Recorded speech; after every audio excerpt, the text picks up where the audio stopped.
All right. So once we have this hold, you don't want to be going around holding your bow like this all the time. Okay?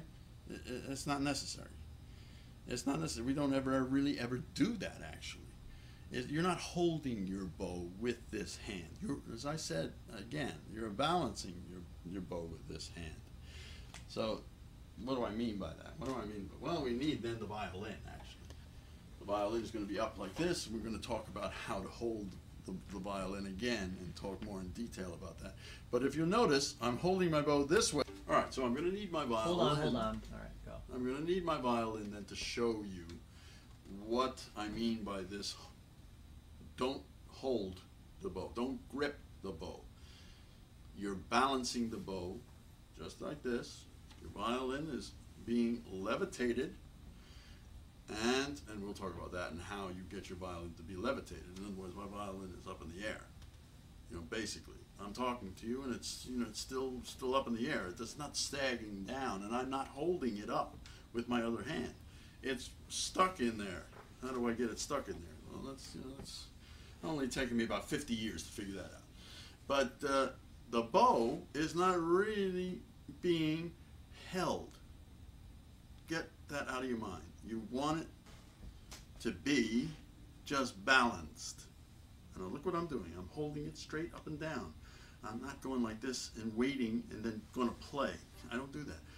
You're holding it like this, and then you're going to play, and you make a move this way and place the bow. Guess what? The violin is holding the bow. It is holding the bow. You see that? I'm not doing it. It's all relaxed. I'm not holding onto the bow. Well, can I play like that?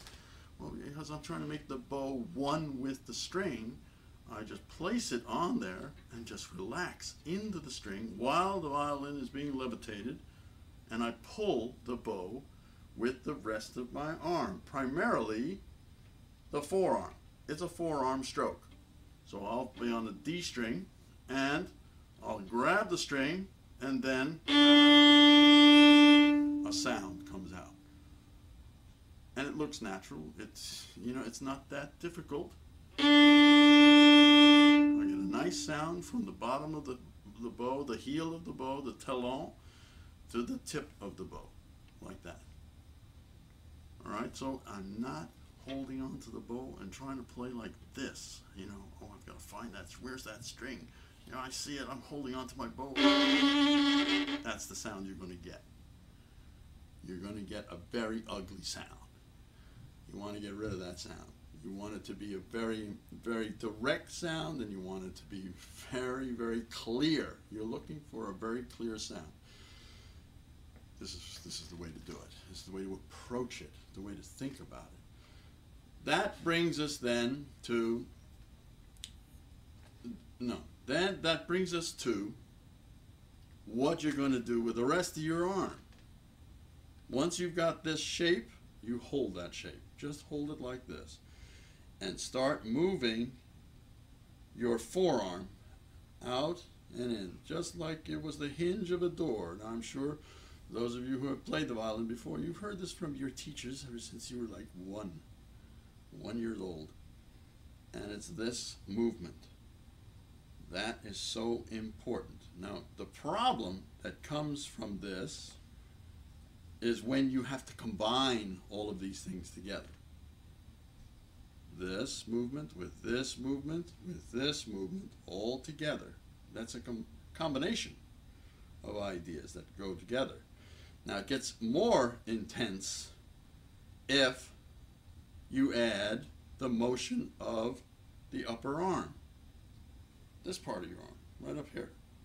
And that is the circle that you describe with the upper arm. You're doing this because you're following the line of the bridge from one string to the next. You see that? This is the G string. This is the D string. This is the A string. This is the E string. You see that? You see? Now look, take a look. Take a look at what I have to do to get from string to string. But the problem always comes when you're doing this. That's fine. But you have to go to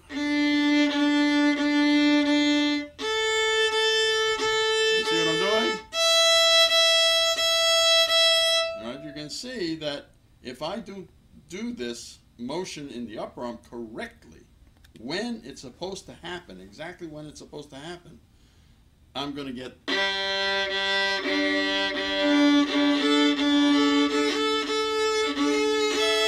going to get all of that stuff. That's not clear. That is not clear at all. We have to separate out, in other words, what happens with your upper arm and what happens with your forearm. This is the forearm, this is the upper arm.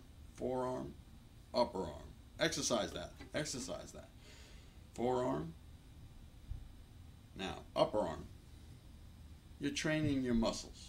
You're training those muscles to do what they're supposed to do when they're supposed to do it. Move, move, upper arm. Do what you're supposed to. Now, forearm, move, move. Yes, do. Now, move. This way, this way, this way, this way, this way. You know, and do it faster and faster and faster until you have really an ease to it.